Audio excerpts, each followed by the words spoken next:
Hello everyone, welcome back to my YouTube channel Ghar Sansar. तो कैसे हैं आप सब? आई होप आप सब बहुत ही अच्छे होंगे। तो आज हम डिस्कस करने वाले हैं मार्गशीर्ष महीने में किए जाने वाले बहुत ही सरल से उपाय। आपको बता दूं कि मार्गशीर्ष महीना 6 नवंबर से शुरू हुआ है, जो कि 4 दिसंबर तक चलेगा। तो इस दौरान आप कभी भी इन उपायों को कर सकते हैं, अपनी मनोकामनाओं को पूर्ण कर सकते हैं और अपने जीवन के कुछ कष्टों से छुटकारा पा सकते हैं। तो चलिए फिर शुरू करते हैं। के अनुसार कार्तिक माह के बाद आता है मार्गशीर्ष या अगन महीना, जिसे भगवान श्री कृष्ण का सबसे प्रिय महीना माना गया जाता है। इस महीने में पूजा पाठ, दान और उपवास का बहुत महत्व बताया गया है।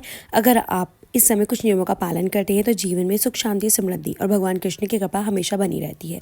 इस महीने में आप श्री कृष्ण के, लड्डू गोपाल के, विष्णु भगवान की और माता लक्ष्मी की पूजा कर सकते हैं। ये जानते हैं इस महीने में करने वाले उपाय। स्कंद पुराण के अनुसार इस मास में जो साधक और भक्त भगवान के पास घी का दीपक जलाते हैं वह करोड़ कल्पों तक स्वर्ग में निवास करते हैं।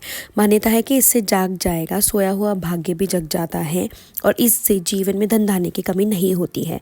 भागवत पुराण में बताया गया है कि भगवान को तुलसी बेहद प्रिय है। इस महीने में जो साधक तुलसी की लकड़ी को घिसकर भगवान को तिलक लगाते हैं वह 100 जन्मों के पापों से मुक्त हो जाते हैं और इस जन्म में उचित उपायों से अपार धन कमाते हैं। इस महीने में जो साधक तुलसी की मंजरी सहित भगवान की आराधना करते हैं वह 100 जन्मों तक मोक्ष के भागी होते हैं। इस साथ ही इस जन्म में सौभाग्य, धन की कमी से वंचित नहीं होते हैं। इस माह में भगवान का अभिषेक शहद से करने पर व्यक्ति स्वर्ग में निवास करता है। यदि उसका पृथ्वी पर फिर जन्म होता है तो वह राजाओं की जैसी जिंदगी जीता है, यानी महाधनवान होता है। अगहन मास में भगवान का अभिषेक और स्नान दूध से अवश्य करवाना चाहिए। इससे बड़े से बड़े पाप भी कट जाता है। यदि दुग्ध अभिषेक के समय शंख की ध्वनि यानी शंख बजाया जाए तो पितरों को स्वर्ग में विशेष सम्मान प्राप्त होता है। पूजन के समय एकाकी उपचार में प्रत्येक बार घंटी बजाने से 100 चंद्रायण व्रत करने का फल मिलता है। एकाकी उपचार में घंटी बजाने का मतलब है कि तिलक लगाएं जब भी घंटी बजाएं, पुष्प चढ़ाएं जब भी घंटी बजाएं, वस्त्र का भोग अर्पित करें तब भी घंटी बजाएं, यानी हर पूजन क्रिया पर घंटी बजाएं। पुराणों के अनुसार अगहन में भगवत गीता का पाठ करना विशेष फलदायी माना गया है। इस माह में ओम नमो भगवते वासुदेवाय मंत्र का जप प्रतिदिन करके जीवन की हर बाधाएं दूर होती है। जीवन में साहस और विवेक का संचार होता है, आत्मविश्वास बढ़ता है। इस महीने में ओम नमो भगवते वासुदेवाय का जप विधि विधान से करना चाहिए। आप इस मंत्र को 108 बार जप करें, आपको जरूर लाभ देखने को मिलेगा। धार्मिक मान्यताओं के अनुसार मार्गशीर्ष महीने में गंगा स्नान करना बहुत अच्छा माना जाता है। इससे भगवान कृष्ण की विशेष कृपा प्राप्त होती है और जीवन में सुख शांति बनी रहती है। सभी तरह के दोष से मुक्ति मिल जाती है। मार्गशीर्ष महीने में कृष्ण पक्ष की उत्पन्ना एकादशी और शुक्ल पक्ष में मोक्षदा एकादशी का व्रत किया जाता है। इन दोनों एकादशी का व्रत रखने से भी श्री कृष्ण प्रसन्न होते हैं और मोक्ष की प्राप्ति होती है। शास्त्रों के अनुसार मोक्षदा एकादशी पर भगवान श्री कृष्ण ने अर्जुन को गीता सुनाई थी। मार्गशीर्ष महीने में नियमित रूप से सूर्यदेव को जल अर्घ्य करना चाहिए। मान्यता ऐसा करने से व्यक्ति के रुके हुए कार्य पूरे हो जाते हैं। मार्गशीर्ष महीने में विशेष रूप से शंख की पूजा अर्चना करनी चाहिए।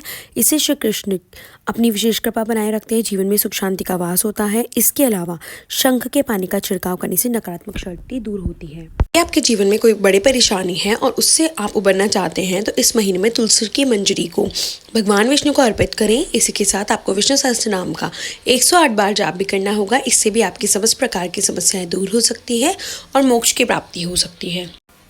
इसके अलावा यह भी कहा गया है कि जो मनुष्य मार्गशीर्ष मास में भगवान कृष्ण को मधु और शक्कर से स्नान कराता है या फिर भगवान को अर्पित करता है वो भगवान कृष्ण को बहुत प्रिय होता है। इसके अलावा दूध से स्नान कराने वाले से भी भगवान कृष्ण प्रसन्न होते हैं। इस महीने में भगवान को गोपी चंदन भी अर्पित करना चाहिए।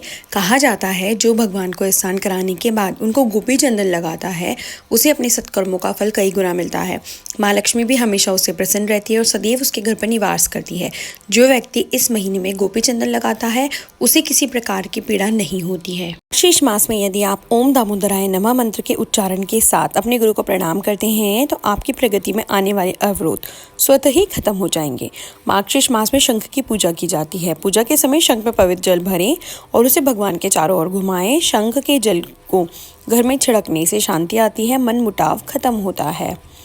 मार्गशीर्ष पूर्णिमा के दिन चंद्रदेव की आराधना करनी चाहिए। पौराणिक मान्यताओं के अनुसार मार्गशीर्ष पूर्णिमा के दिन ही चंद्रदेव के औषधि गुण प्राप्त हुए थे।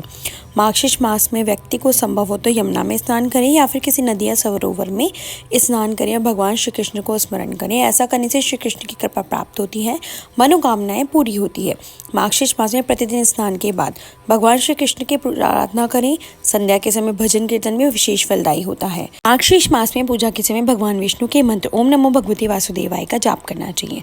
मार्गशीर्ष मास में पूजा के दौरान भगवान विष्णु को तुलसी पत्र जरूर अर्पित करें, उसी प्रसाद स्वरूप स्वयं ग्रहण करें और परिजनों को भी दें। अगर आपको वीडियो जानकारी अच्छी लगी हो तो वीडियो को लाइक कीजिए और ऐसी और वीडियोज़ देखने के लिए मेरे चैनल को सब्सक्राइब कीजिए। Thank you for watching. Shri Hari Vishnu.